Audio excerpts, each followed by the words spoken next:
For a youngster today جس نے ہدایت حاصل کرنی ہے وہ ان کی زندگی کو پڑھ کے کر سکتا ہے. یہ ایک چھوٹی بایوگرافی اوبیسلی پوری زندگی تو ان کی کور کرنا بہت مشکل ہے, لیکن آپ کسی بھی ینگسٹر کو اگر ریفر کرنا چاہو ان کی زندگی کو ریفر کرو تاکہ ان کو پتہ چلے کہ یار ایسے لوگ بھی موجود تھے. اللہ تعالیٰ نے ہر قسم کی کیس اسٹڈی دی ہوئی ہے.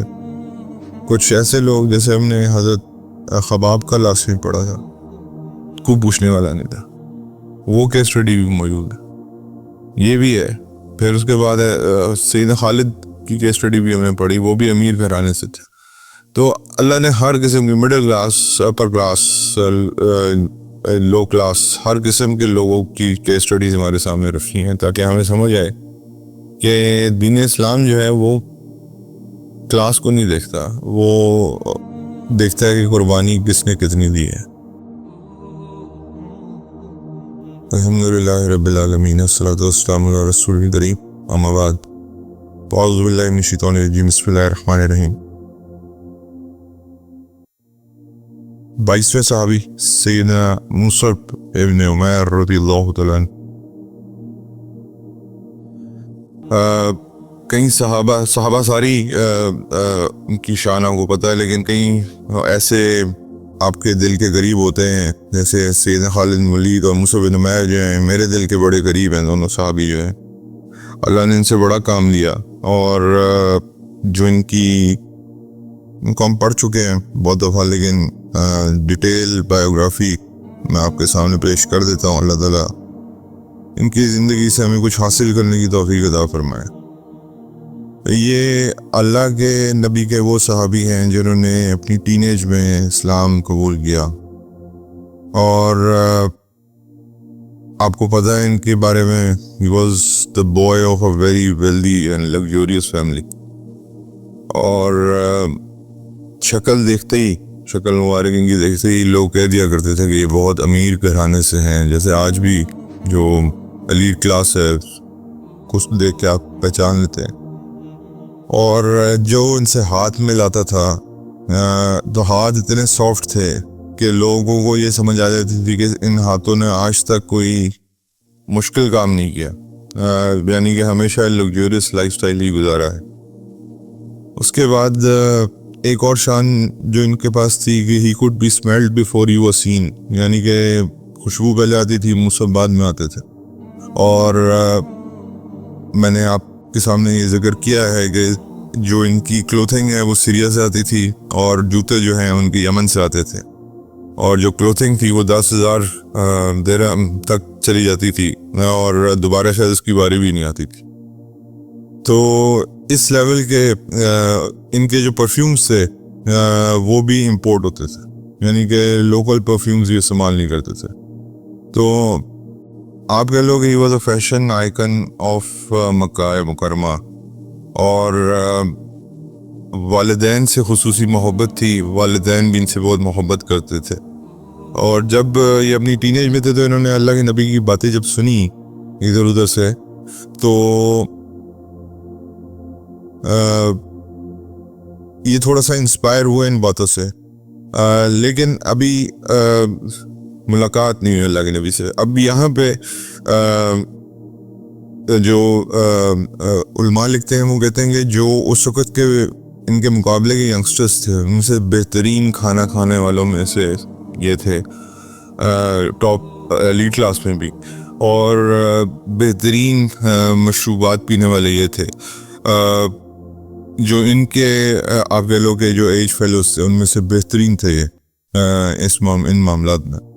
اور ان کی فیملی جو تھی وہ بڑی کلوزلی نیٹڈ تھی, یعنی کہ آپس میں ٹائز بہت اچھے تھے فیملی کے. میں نے آپ کو بتایا کہ والدین کے ساتھ بہت محبت تھی, بھائیوں کے ساتھ, باقی گھر کے رشتہ داروں کے ساتھ بہت محبت تھی. تو ہر قسم کی نعمت اللہ تعالیٰ نے ان کو میسر کی تھی. دنیا کی ہر قسم کی نعمت صرف میسر نہیں کی ہوئی تھی, اس کے اندر وافر مقدار بھی موجود تھی. اس کے بعد جی ایک رات کو انہوں نے ڈیسائیڈ کیا کہ میں جو بات سن رہا ہوں مجھے جا کے دار ارقم میں خود لائیو یہ بات سننی چاہیے. صحابہ اکرام کہتے ہیں کہ مصعب بن عمیر اتنے نفیس تھے کہ حالانکہ یہ was a teenager at that time, اور ٹین ایجر میں آپ کو پتہ ہے کہ آج کل کے ہمارے ٹین ایجرز اور ہم خود بھی جب ٹین ایجر تھے تو ہمارے کیا حالات تھے، اللہ آپ بہتر جانتا ہے، ہمارا تو جاہلیت کا وقت تھا، اللہ معاف کرے. تو کہتے ہیں کہ نوک بھی اتنا سافٹ تھا کہ اور خوشبو سے ہم نے پہلے ہی پہچان لیا کہ یہ مصعب ہے. اور انہوں نے دار ارقم پہ جب دروازے پہ نوک کیا، نوک کرنے کا طریقہ بھی ایسا تھا کہ یہ نہیں کہ ہارڈ طریقے سے نوک کیا، بڑے سافٹ طریقے سے نوک کیا، اور خوشبو دروازے کی اس طرف آ رہی تھی. مطلب کہ یوز ٹو بی اتنا سینٹ میں ڈوبے ہوا کرتے تھے. تو دروازہ کھولا تو انہوں نے آگے دیکھا کہ ایک ٹین ایجر کھڑا ہے، اور صحابہ اکرام حضرت مصعب کو دیکھ کے بہت خوش ہوئے. اللہ کے نبی بھی بڑے خوش ہوئے. اللہ کے نبی اس وقت بیان فرما رہے تھے، تو اللہ کے نبی نے اپنے بیان روکا نہیں، وہیں پہ کنٹینیو کیا. اور اس دن جو بات چیت چل رہی تھی وہ چل رہی تھی آخرت کی، مطلب کہ جنت، جہنم اور موت کے بعد جی اٹھنے کا جو معاملہ ہے، آخرت میں محشر کا میدان کیا ہوگا، اس بارے میں حضور صلی اللہ علیہ وسلم ذکر فرما رہے تھے. اور قرآن کے کچھ ورسز جو اس بارے میں ریویل ہوئے تھے، اللہ کے نبی ان کے بارے میں ان کا ذکر فرما رہے تھے. تو حضرت مصعب چپ کر کے بیٹھ گئے اور انہوں نے ساری باتیں سننا شروع کی. اس کے بعد آہستہ آہستہ ان کو ریئلائز ہوا، ظاہری بات ہے، ماشاء اللہ he was a very intelligent person also, کہ جو قریش کر رہے ہیں یہ ٹھیک نہیں ہے. ہم چھوٹی چھوٹی باتوں پہ لڑائیاں کر لیتے ہیں، قتل کر دیتے ہیں، بچیوں کو زندہ درگو کر دیتے ہیں. یہ کیا ہم اپنے ہاتھوں سے پتھر بنا کے انہیں کی پوجا کرتے ہیں؟ کیا فالس گاڈ ہم نے کریٹ کیے ہیں؟ تو انہوں نے سارا کچھ سوچ کے حضور صلی اللہ علیہ وسلم کے سامنے دار ارقم اسی دن کلمہ شہادت پڑھا. اور لیکن ان کا بیک گراؤنڈ دیکھتے ہوئے یہ فیصلہ کیا گیا کہ اس کو سیکریسی میں رکھا جائے گا، کیونکہ حضرت Musab was from a family which would have troubled him very badly. تو یہی ہوا کہ مسلمانوں نے بھی اس کو سیکریٹ رکھا، اور حضرت مصعب نے بھی اپنے دین کو اوپن نہیں کیا، لیکن اندر پریکٹس کرتے رہے. اور پھر ان کا جو آنا جانا ہے دار ارقم میں فریکوینٹ ہونا شروع ہو گیا، اور سو مچ ہو گئے اپنی ایج گروپ میں، یعنی کہ ٹین ایج میں جو قرآن کے بیسٹ لرنرز تھے ان میں سے he was the best out of the lot. یعنی کہ فیشن آئیکن میں بھی بیسٹ تھے، اور پھر بعد میں جب علم کی دنیا میں آئے تو اس میں بھی بہترین تھے. عثمان بن طلحہ رضی اللہ تعالیٰ عنہ بعد میں مسلمان ہوئے، اس وقت مشرک تھے.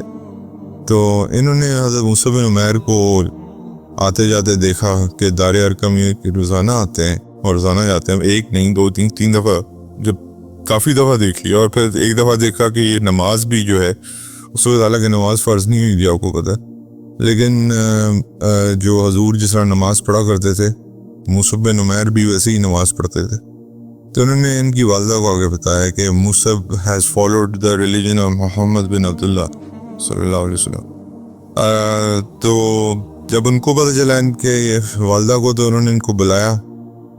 اور یہ نہیں کہ آپ کو پتہ ہے بڑی فیملیز میں بچے جو ہوتے ہیں ان کو ذرا سیدھے ڈنڈا نہیں مارتے، پہلے کنونس کرنے کی کوشش کرتے ہیں. انہوں نے کنونس کرنے کی کوشش کی کہ دیکھو یہ جو تم کر رہے ہو یہ غلط کر رہے ہو، ہم بہت انفلوئنشل لوگ ہیں، اور تمہیں کس چیز کی کمی؟ دنیا میں جو چیز اویلیبل ہے وہ آپ کے پاس ہے، the best clothing, the best food, the best right. دوسروں کے جو گھوڑے بھی تھے وہ بہترین کے واسطے. تو حضرت مصعب ایک ہی جواب دیتے تھے آگے سے کہ میں اس دنیا کے لیے تیاری نہیں کر رہا، میں آخرت کی اب جنت کی تیاری کر رہا ہوں، یہ دنیا کافی نہیں ہے میرے لیے. تو بس بات دل میں بیٹھ چکی تھی اور دل بدل چکا تھا، دنیا جو تھی وہ دل کی بدل چکی تھی. اس کے بعد جو ہے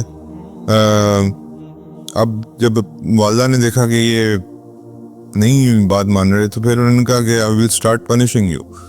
ہم پھر تم سے جو ہے نا پینلائز کریں گے, آپ کو پنش کریں گے. بچوں کو پھر دوسرے لیول پہ سیدھا ڈرایا جاتا ہے. اور he was then tied in his house, یعنی کہ اپنے ہی گھر میں قید کر دیے گئے, اور لیکن اپنا دین نہیں چھوڑا. اس کے بعد جب دین نہیں چھوڑا تو اگلا سٹیپ یہ لیا انہوں نے کہ انہوں نے حضرت مصعب کا کھانا پینا جو تھا اور کلوتھنگ جو تھی وہ بند کر دی. یعنی کہ کھانے کے لیے بھی کچھ نہیں ملتا تھا اور پینے کے لیے بھی کچھ نہیں ملتا تھا, اور کپڑے بھی نئے نہیں دیے جاتے تھے. جو روزانہ کپڑے پہنتے تھے اگلے دن اس کی باری نہیں آتی تھی تو وہ کپڑے بھی نہیں اب دیے جاتے تھے.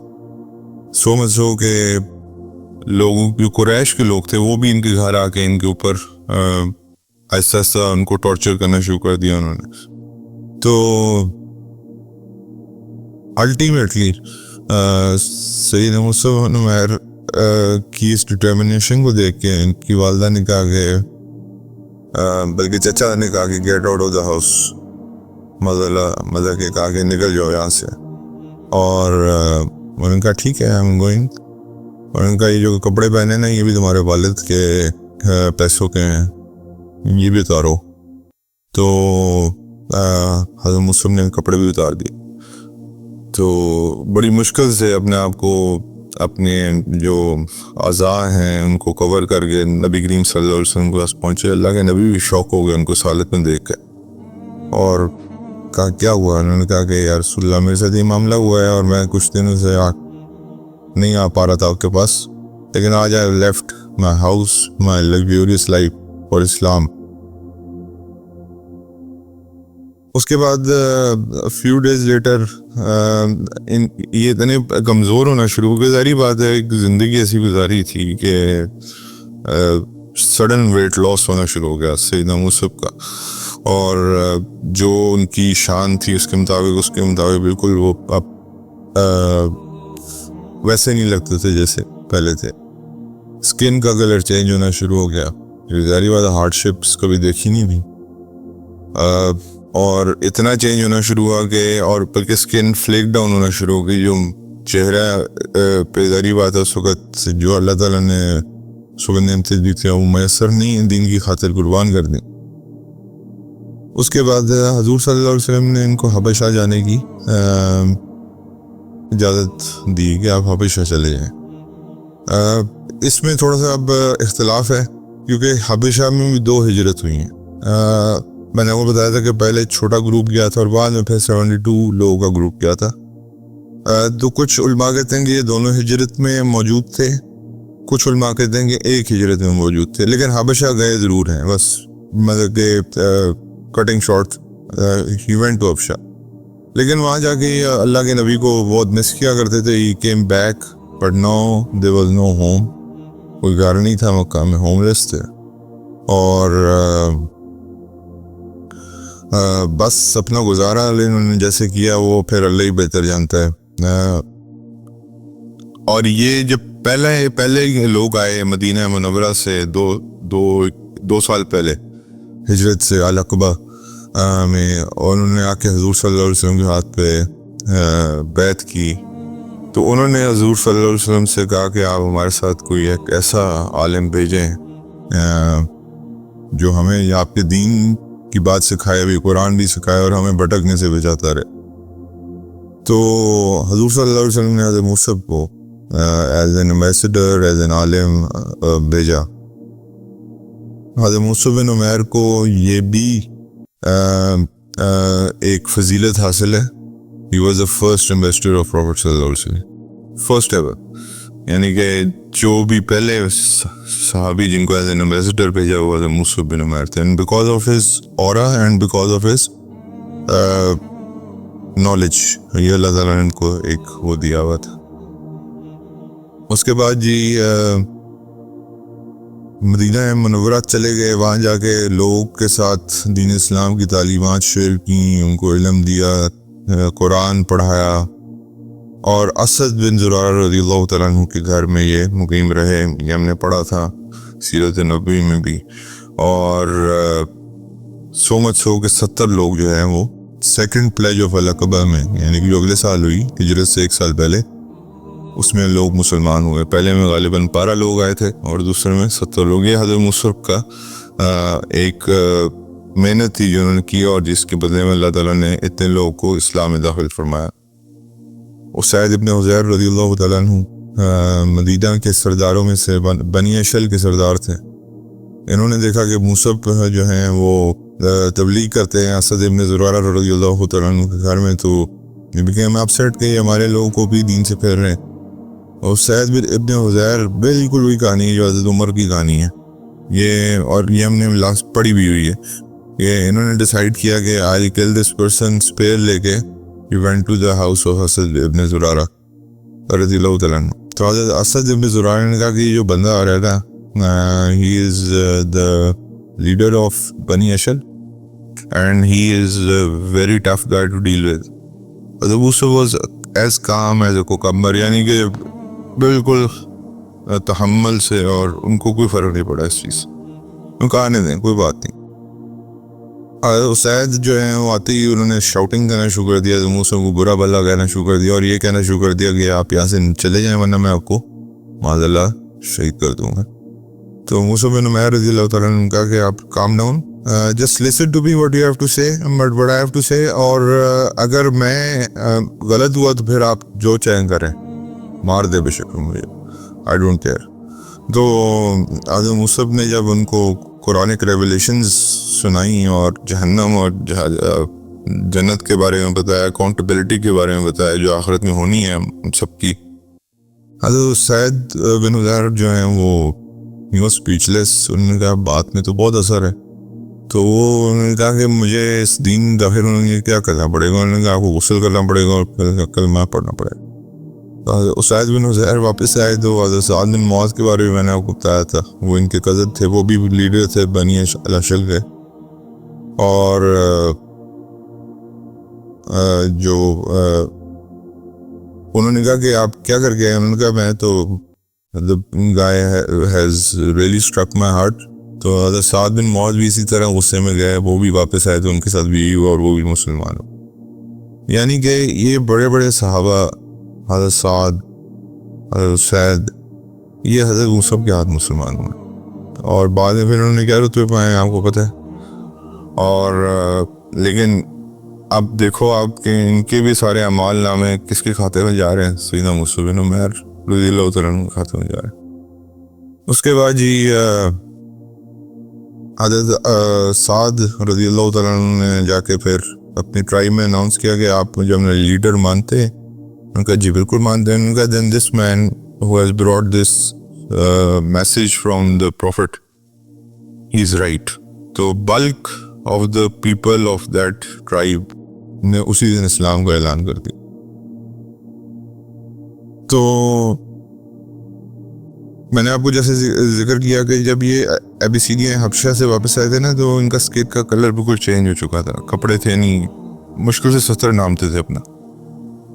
میں کہاں یار وہ ایک لائف سٹائل جو انسان کو میسر, اور کہاں وہ لائف سٹائل ابھی مجھے اور آپ کو کوئی کہے we are not from the Leeds, لیکن کوئی کہے کہ صرف یار تمہیں اتنا کپڑا میسر ہوگا کہ تمہیں صرف 70 ڈام لیں گے ملے گا, تو کیا ہمارے حالات ہوں گے. کھانے کو نہیں کچھ ملے گا, پینے کو کچھ نہیں ملے گا. with all this lifestyle which he had, sacrifice is a very small word for this. اس کے بعد جو ہے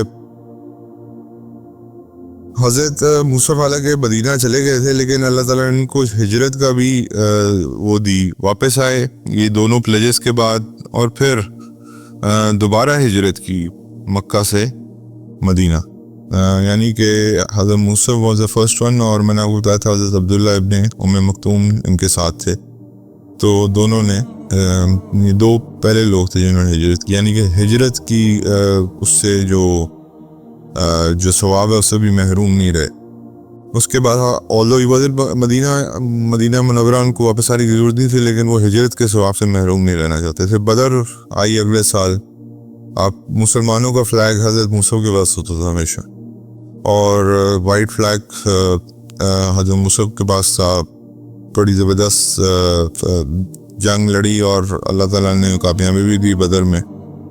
اور ان کے بھائی جو ہیں ابو عزیز نام تھا ان کا, وہ کیپٹیو بھی ہوئے مدر میں. حضرت مصعب بدر میں, تو حضرت مصعب بن عمیر جب پاس بائی کر رہے تھے تو انہوں نے کہا کہ ان سے اچھی قیمت وصول کیجیے گا فدیے کی, کیونکہ میں ان کی والدہ کو جانتا ہوں. اپنی والدہ کی بات کر رہے تھے, میں ان کی والدہ کو جانتا ہوں, بہت امیر خاتون, تو وہ ان کے لیے کچھ بھی پے کر دیں. تو ابو عزیز نے کہا کہ یار تم میرے بھائی ہے, تم میرے بارے میں کیا بات کر رہے ہو. انہوں نے کہا کہ میں جو کہہ رہا ہوں میں بلکہ سوچ سمجھ کے کہہ رہا ہوں, مجھے پتا ہے کہ تمہارے لیے وہ کچھ بھی پے کر دیں. خیر احد میں جب احد ہوتی ہے تو اگین مسلمانوں کا فلیگ انہیں کے پاس تھا, اور میں نے آپ کو بتایا تھا کہ جنگ اس وقت جنگوں میں سب سے پہلے فلیگ کو گرانے کی کوشش کی جاتی تھی. جس کا فلیگ گر جاتا تھا وہ آرمی کنسیڈر کی جاتی تھی کہ وہ ہار رہی ہے. تو حضرت مصعب کا کیونکہ رائٹ ہینڈ میں فلیگ تھا تو رائٹ ہینڈ ان کا چاپ کر دیا جو دشمن تھے. مصعب نے لیفٹ ہینڈ میں پکڑا, گر گیا فلیگ نیچے, فوراً اٹھا لیا دوسرے ہاتھ میں, اور اس کے بعد جو ہے وہ پھر لیفٹ ہینڈ بھی ان کا چاپ کر دیا. وہ جھنڈا گر رہا تھا تو انہوں نے چین کے نیچے پکڑ لی, یعنی کہ گردن سے دبا لیا جھنڈے کو کہ گرے نہ نیچے. تو دشمن نے دیکھا کہ ابھی تک جھنڈا نہیں گر رہا, تو خیر finally they hit them and flag dropped, اور اللہ تعالیٰ نے ان کو شہادت کا مقام دیا. اور پھر فوراً ایک صحابی نے آ کے وہ فلیگ اٹھایا, اور جنگ احد کے بعد جب اللہ کے نبی دیکھ رہے تھے, ابھی حمزہ رضی اللہ تعالیٰ نے وہ دیکھا. آپ کو پتہ ہے احد کا دن کتنا سخت تھا مسلمانوں کے لیے, حضور کے لیے پرسنلی کتنا سخت تھا. پھر سیدنا مصعب کو جب انہوں نے دیکھا تو آپ اللہ کے نبی کی ذرا دل میں جا کے دیکھیں گے ان کی تکلیف کیا ہوگی اس وقت, کہ ایسے قریبی لوگ جنہوں نے اسلام کے لیے ان کے لیے اتنے بڑے سیکریفائس دی ہے, ان کو اس طرح شہید ہو کے, اور حضرت مصعب کی باڈی بھی کافی زیادہ خراب حالت میں تھی, اور اتنا بھی کفن میں اثر نہیں تھا کہ ان کو پورا ڈھانپ سکیں. تو حضور نے ایک لائن بولی ان کے بارے میں, انہوں نے کہا کہ واللہ میں کسی ایسے انسان کو نہیں جانتا تھا جس نے مصعب سے زیادہ لگزوریس لائف گزاری ہو, لیکن آج ان کے پاس ایک کفن بھی موجود نہیں ہے اپنے آپ کو کور کرنے کے لیے. خیر وہی فیصلہ جو حضرت حمزہ کے بارے میں ہوا تھا, ان کا فیس کور کر دیا گیا اور پاؤں پہ جھاڑیاں ڈال دی. سو ریممبر دا نیم مصعب بن عمیر, اور آج بھی جب آپ احد کے میدان میں جاتے ہیں تو یہ ان کو ضرور, جب بھی انشاءاللہ توفیق دے اللہ, تو ان کو ضرور سلام کریں. یہ وہ لوگ ہیں جنہوں نے آج میں اور آپ جن کی وجہ سے مسلمان ہیں. حضرت مصعب بن عمیر کے پاس جو ایک اسپیشل پلیس تھا وہ یہ تھا کہ ہی واز اے اسکالر, عالم تو تھے ہی تھے, زبردست عالم تھے, کیونکہ اللہ کے نبی نے دین was an ambassador of prophet صلی اللہ علیہ وسلم, اور جہاد میں بھی شرکت کی, اور ان کا تزکیہ بھی اللہ کے نبی کا ہے, یعنی کہ ان کو دین کے ہر کمپارٹمنٹ میں مہارت حاصل تھی. تو he was one of those who will be remembered. اور یہ آج کے ٹین ایجرز کے لیے, یا آج کی جو جن زی ہے, جن الفا ہے, ان کے لیے اگر پڑھانا ہے کسی کو تو ان کو پڑھائیں کہ یار ایک انسان اللہ کی خاطر کیا کچھ کر سکتا ہے. اور ہم تو شاید مڈل کلاس یا چلے اپر مڈل کلاس میں جو لوگ ہیں وہ یہ کوئی قربانی نہیں دے سکتے, ایون لوور مڈل کلاس والے نہیں دے سکتے. تو یہ تو ایلیٹس میں سے ہے جو ٹاپ 1-2% ہوتے ہیں. تو لیکن ان کو پڑھائیں, اگر کسی کو بتانا ہے ان کے بارے میں تو پھر ان کے بارے میں ایسے بتائیں کہ he was a trend setter when it came to fashion, he was a trend setter when it came to اور وہ مکہ کی خواتین جو ہیں وہ مصعب کے باہر نکلنے کا انتظار کیا کرتی, لیکن جو ٹرینڈ سیٹر وہ اس میں تھے, پھر بعد میں وہ ٹرینڈ سیٹر دین میں بھی بنے. تو یہ ایک آئیڈیل کیس اسٹڈی ہے فار اے ینگسٹر ٹوڈے، جس نے ہدایت حاصل کرنی ہے وہ ان کی زندگی کو پڑھ کے کر سکتا ہے. یہ ایک چھوٹی بایوگرافی، اوبیسلی پوری زندگی تو ان کی کور کرنا بہت مشکل ہے، لیکن آپ کسی بھی ینگسٹر کو اگر ریفر کرنا چاہو ان کی زندگی کو ریفر کرو، تاکہ ان کو پتہ چلے کہ یار ایسے لوگ بھی موجود تھے. اللہ تعالیٰ نے ہر قسم کی کیس اسٹڈی دی ہوئی ہے. کچھ ایسے لوگ جیسے ہم نے حضرت خباب کا لاسٹ میں پڑھا تھا، کوئی پوچھنے والا نہیں تھا، وہ کیس اسٹڈی بھی موجود ہے، یہ بھی ہے. پھر اس کے بعد سیدنا خالد کی کیس اسٹڈی بھی ہم نے پڑھی، وہ بھی امیر گھرانے سے تھے. تو اللہ نے ہر قسم کی مڈل کلاس، اپر کلاس، لو کلاس، ہر قسم کے لوگوں کی کیس اسٹڈیز ہمارے سامنے رکھی ہیں تاکہ ہمیں سمجھ آئے کہ دین اسلام جو ہے وہ کلاس کو نہیں دیکھتا، وہ دیکھتا ہے کہ قربانی کس نے کتنی دی ہے. اللہ تعالیٰ ہمیں ان کی زندگی سے کچھ حاصل کرنے کی توفیق عطا فرمائے. جزاکم اللہ خیر.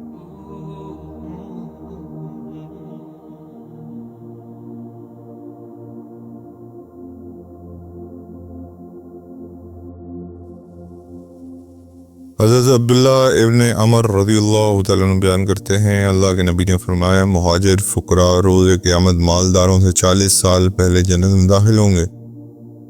ریممبر جی، ہم فقراء میں نہیں آتے، فقراء جو ہیں وہ جنرلی جو فقراء ہیں ان کی بات ہو رہی ہے. حضرت ابن عباس رضی اللہ تعالیٰ عنہ بیان کرتے ہیں یہ جو آج ہمیں ان کو دنیا میں مشکل کاٹنی پڑ رہی ہے نا فقراء کو، یا آخرت میں ہمیں اللہ معاف کرے انتظار کرنا پڑے گا. یہ لائنوں میں بہت آگے ہوں گے ہم سے، اگر ہمیں انشاءاللہ اللہ تعالیٰ سے دعا اللہ جنت نصیب فرمائے. حضرت ابن عباس رضی اللہ تعالیٰ عنہ بیان کرتے ہیں کہ رسول اللہ صلی اللہ علیہ وسلم نے فرمایا کہ میں نے جنت کو جھانک کر دیکھا ہے، اس میں اکثریت فقراء کی تھی، اور میں نے جہنم کو بھی جھانک کے دیکھا جس میں اکثریت عورتوں کی تھی. حضرت کعب بن عیاض رضی اللہ تعالیٰ عنہ بیان کرتے ہیں کہ میں نے رسول اللہ صلی اللہ علیہ وسلم کو فرماتے ہوئے سنا ہر امت کے لیے ایک فتنہ اور آزمائش ہے، میری امت کا فتنہ مال ہے. آپ کو پتہ ہی ہے مال پہ آج کل سارا کچھ مال ہی ہے. حضرت عثمان رضی اللہ تعالیٰ عنہ سے روایت ہے کہ نبی کریم صلی اللہ علیہ وسلم نے فرمایا انسان کو ان 3 چیزوں، رہائش کے لیے گھر، سطر ڈھانپنے کے لیے کپڑے، اور روٹی پانی کے سوا کسی چیز کا حق نہیں. یعنی کہ یہ 3 چیزیں اگر آپ کو مل رہی ہیں نا تو آپ اللہ کا شکر ادا کریں. یہ اس سے زیادہ جو آپ کو مل رہا ہے وہ سرپلس ہے. اور کئی اسکالرس تو کہتے ہیں جو آپ سانس لے رہے ہیں نا اس کے علاوہ ہر چیز نعمت ہے. یہی نہیں ہوگا تو پھر آپ باقی چیزیں کیا ہے؟ ایوری بریتھ یو ٹیک از اے نعمت. اس کے بعد جی حضرت خباب رضی اللہ تعالیٰ عنہ رسول اللہ صلی اللہ علیہ وسلم سے روایت کرتے ہیں کہ آپ صلی اللہ علیہ وسلم نے فرمایا مومن جو بھی خرچ کرتا ہے تو اس پہ اس کو اجر ملتا ہے، لیکن اس نے جو خرچ اس مٹی پر زائد ضرورت کیا اس پہ اس کو کوئی اجر نہیں ملتا. یعنی کہ بلڈنگ اور یہ چیزیں پسند نہیں کی اسلام میں، مکانات، بلڈنگ ٹھیک ہے جو ضرورت کے تحت سے اس کو بلا لیں، لیکن ایکسٹرا یہ آگے اسی کے بارے میں پھر ایک حدیث آ رہی ہے. حضرت ابن مسعود رضی اللہ تعالیٰ عنہ بیان کرتے ہیں کہ رسول اللہ صلی اللہ علیہ وسلم نے فرمایا جاگیریں مت بنو ورنہ تم دنیا میں ہی منہمک ہو جاؤ گے. حضرت ابو ہریرہ رضی اللہ تعالیٰ عنہ سے روایت ہے کہ رسول اللہ صلی اللہ علیہ وسلم نے فرمایا سنو دنیا جو کچھ اس میں ہے سب ملعون ہے، ہاں البتہ اللہ کا ذکر، اللہ کی پسندیدہ اعمال، عالم اور متعلم اس سے مستثنیٰ ہیں. حضرت ام علی انصاریہ رضی اللہ تعالیٰ عنہ بیان کرتی ہیں رسول اللہ صلی اللہ علیہ وسلم نے فرمایا کہ اللہ کی قسم میں نہیں جانتا، اللہ کی قسم میں نہیں جانتا جب میں اللہ کا رسول بھی ہوں کہ میرے ساتھ اور تمہارے ساتھ کیا سلوک کیا جائے گا. حضرت ابو ہریرہ رضی اللہ تعالیٰ عنہ بیان کرتے ہیں کہ ابو القاسم صلی اللہ علیہ وسلم نے فرمایا اس ذات کی قسم جس کے ہاتھ میں میری جان ہے، اگر تم نافرمانوں کے عذاب کے متعلق جان لو تو جو میں جانتا ہوں تو تم زیادہ رو اور کم ہنسو. حضرت ابو ہریرہ رضی اللہ تعالیٰ عنہ بیان کرتے ہیں رسول اللہ صلی اللہ علیہ وسلم نے فرمایا یقیناً اللہ تمہاری صورت اور اموال کو نہیں دیکھتا بلکہ وہ تمہارے دلوں اور اعمال کو دیکھتا ہے. حضرت ابن عباس رضی اللہ تعالیٰ عنہ بیان کرتے ہیں کہ رسول اللہ صلی اللہ علیہ وسلم نے فرمایا میری امت کے 70,000 افراد حساب کے بغیر جنت میں داخل کیے جائیں گے، اور یہ وہ لوگ ہیں جو نہ دم جھاڑ کراتے ہیں، نہ بدشگونی لیتے ہیں، اور اپنے رب پر توکل کرتے ہیں۔ حضرت سعد رضی اللہ تعالیٰ عنہ بیان کرتے ہیں کہ اللہ کے نبی صلی اللہ علیہ وسلم نے فرمایا بے شک اللہ ایسے مالدار کو پسند فرماتا ہے جو پرہیزگار گمنام ہو، مالدار بھی ہو لیکن پرہیزگار بھی ہو اور گمنام بھی ہو۔ حضرت ابو ہریرہ رضی اللہ تعالیٰ عنہ نبی کریم صلی اللہ علیہ وسلم سے روایت کرتے ہیں کہ آپ صلی اللہ علیہ وسلم نے فرمایا میری امت کی عمر 60 اور 70 سال کے درمیان میں ہے۔ اگر یہ ایوریج بھی لگائی جائے تو اس کا مطلب ہے کہ موسٹ آف جو ہم یہاں بیٹھے ہم نے آدھی عمریں تو گزار لی ہیں۔ اللہ تعالیٰ جو ہے نا جی ہمیں معاف فرمائے، جو باقی رہ گئی ہے اس میں اللہ تعالیٰ ہمیں اپنے حالات بہتر کرنے کی توفیق عطا فرمائے۔ حضرت ابن عمر رضی اللہ تعالیٰ عنہ بیان کرتے ہیں کہ رسول اللہ صلی اللہ علیہ وسلم نے میرے جسم پہ ہاتھ رکھ کر فرمایا دنیا میں ایسے رہو گویا تم ایک پردیسی یا راگیر ہو، اور اپنے آپ کو اہل قبور مردوں میں سے شمار کیا کرو۔ حضرت جابر بن سمرہ رضی اللہ تعالیٰ عنہ بیان کرتے ہیں کہ میں نے اللہ کے نبی کو فرماتے ہوئے سنا قیامت سے پہلے نبی کریم صلی اللہ علیہ وسلم کی طرف جھوٹی باتیں منسوب کرنے والے کذاب ہوں گے، ان سے محتاط رہنا۔ حضرت معاذ بن جبل رضی اللہ تعالیٰ عنہ بیان کرتے ہیں اللہ کے نبی نے فرمایا بیت المقدس کی آبادی یثرب کی بربادی کے وقت اور یثرب کی خرابی بڑی جنگ کے وقت ہوگی، اور بڑی جنگ فتح قسطنطنیہ کے وقت ہوگی، اور قسطنطنیہ کی فتح دجال کے نکلنے کے وقت ہوگی۔ یہ لاسٹ آورز کی بات ہے۔ حضرت ابو ہریرہ رضی اللہ تعالیٰ عنہ بیان کرتے ہیں کہ اللہ کے نبی صلی اللہ علیہ وسلم نے فرمایا میری امت کی ہلاکت اور تباہی قریش کے چند نوجوان لڑکوں کے ہاتھوں ہوگی۔ I don't know MBS کیا وہ ہے بلڈ لائن کیا ہے، تباہی تو اس میں پھیری ہوئی ہے ایسے۔ حضرت ابو موسیٰ رضی اللہ تعالیٰ عنہ بیان کرتے ہیں کہ رسول اللہ صلی اللہ علیہ وسلم نے فرمایا میری یہ امت مرحومہ جس پر رحم کیا گیا، یعنی اس پر آخرت میں شدید عذاب نہیں، دنیا میں اس کے عذاب فتنوں، زلزلوں اور قتل کی صورت میں ہوں گے۔ حضرت حذیفہ رضی اللہ تعالیٰ عنہ بیان کرتے ہیں کہ رسول اللہ صلی اللہ علیہ وسلم نے فرمایا قیامت قائم نہیں ہوگی حتیٰ کہ ذلیل کمینہ شخص دنیا کے مال اور متاع اور عہدہ منصب سب سے زیادہ بہرہ مند ہوگا، یعنی کہ جو کمینے ہوں گے وہ آپ کے حکمران ہوں گے۔ حضرت ابن عمر رضی اللہ تعالیٰ عنہ بیان کرتے ہیں رسول اللہ صلی اللہ علیہ وسلم نے فرمایا لوگ اپنے حالات اور صفات اختلاف کے لحاظ سے ان ساؤنڈوں کی طرح ہیں جن میں تم ایک بھی سواری کے قابل نہ پاؤ گے۔ یہ ہم نے پہلے بھی حدیث پڑھی تھی، اور یہ وہی ہے کہ you can not trust a person. Sound بھی ہوں گے نا، یا 100 لوگ بھی ہوں گے تو آپ کو ان میں سے شاید کوئی ٹرسٹ کے قابل ملے۔ حضرت جابر رضی اللہ تعالیٰ عنہ بیان کرتے ہیں کہ اللہ کے نبی صلی اللہ علیہ وسلم نے فرمایا ہر بندہ اپنے آخری عمل پر جس پر وہ فوت ہوا اٹھایا جائے گا، ہماری آخری عمل اچھا بنائے۔ حضرت انس رضی اللہ تعالیٰ عنہ بیان کرتے ہیں کہ نبی کریم صلی اللہ علیہ وسلم نے فرمایا انسان بوڑھا ہو جاتا ہے لیکن اس کی 2 چیزیں جوان رہتی ہیں، مال کی حرص اور عمر کی حرص۔ اب لوگ پوچھتے ہیں نا کہ انہوں نے کیا کرنا ہے، یہ جو ہمارے پولیٹیشین ہیں کہ یار یہ بوڑھے ہو گئے، مرنے والے ہو گئے، مال کا کیا کرنا ہے، تو یہ حدیث میں جواب ہے اس کا، ویسے یہ حدیث اس کا جواب ہے۔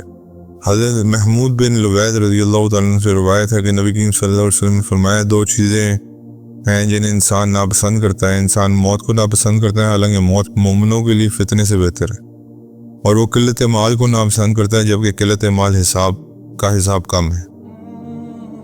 حضرت ابو درداء رضی اللہ تعالیٰ عنہ نبی کریم صلی اللہ علیہ وسلم سے روایت کرتے ہیں کہ آپ صلی اللہ علیہ وسلم نے فرمایا مجھے اپنے ضعیفوں میں تلاش کرو، تم اپنے کمزوروں ہی کی وجہ سے رزق دیے جاتے ہو یا مدد کیے جاتے ہو۔ یہ حدیث بھی ہم نے ملٹی پر ظاہری بات ہے ڈفرینٹ اس میں آتی ہے، یہ ابو داؤد میں ہے، یہ مسلم میں بھی ہے، یہ بخاری میں بھی ہے، تو یہ بار بار ہم نے حدیث پڑھی ہے، اور اس سے ہمیں یہ پتہ چلنا چاہیے کہ ہمارا جو رزق ہے وہ ہمارے ضعیفوں کی وجہ سے ہمیں مل رہا ہے، it's not because of the ماں باپ یا فیملی یہ بزنس اونرز، یہ جو ادھر کے ضعیف لوگ ہیں ان کی وجہ سے ہمیں رزق مل رہا ہے۔ اور جو گھر میں ضعیف ہے، کوئی بزرگ ہیں، کوئی بچے ہیں، ان کی وجہ سے ہمیں رزق مل رہا ہے۔ اللہ نے ذریعہ آپ کو بنایا وہ ایک علیحدہ چیز ہے، لیکن یہ اس وجہ سے حضرت اما عائشہ یاد کرتی ہیں رضی اللہ تعالیٰ عنہ کہ آل محمد صلی اللہ علیہ وسلم نے 2 دن متواتر کی روٹی پیٹ بھر کر نہیں کھائی حتیٰ کہ اللہ کے نبی کی وفات ہو گئی۔ حضرت ابو ہریرہ رضی اللہ تعالیٰ عنہ بیان کرتے ہیں کہ رسول اللہ صلی اللہ علیہ وسلم نے فرمایا، مالداری مال اور ساز و سامان کی کثرت سے حاصل نہیں ہوتی، بلکہ مالداری تو نفس کے مالداری سے یعنی قناعت سے حاصل ہوتی۔ حضرت ابو ہریرہ رضی اللہ تعالیٰ عنہ سے روایت ہے کہ اللہ کے نبی صلی اللہ علیہ وسلم نے دعا فرمائی، اللہ آل محمد صلی اللہ علیہ وسلم کو صرف اتنا رزق عطا فرما کہ ان کے جسم و جان کا رشتہ برقرار رہ سکے۔ حضرت ابو ہریرہ رضی اللہ تعالیٰ عنہ بیان کرتے ہیں کہ اللہ کے نبی صلی اللہ علیہ وسلم فرمایا، دنیا مومن کے لیے قید خانہ ہے جب کافر کے لیے جنت۔ اور حضرت مستور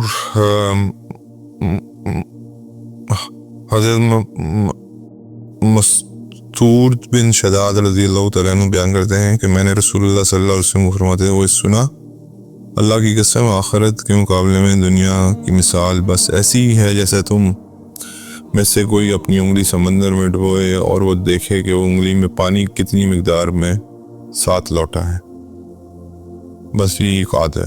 حضرت ابن عباس رضی اللہ تعالیٰ عنہ بیان کرتے ہیں کہ اللہ کے نبی صلی اللہ علیہ وسلم نے فرمایا، 2 نعمتیں ایسی ہیں جن کے بارے میں بہت لوگ خسارے میں ہیں، صحت اور فراغت۔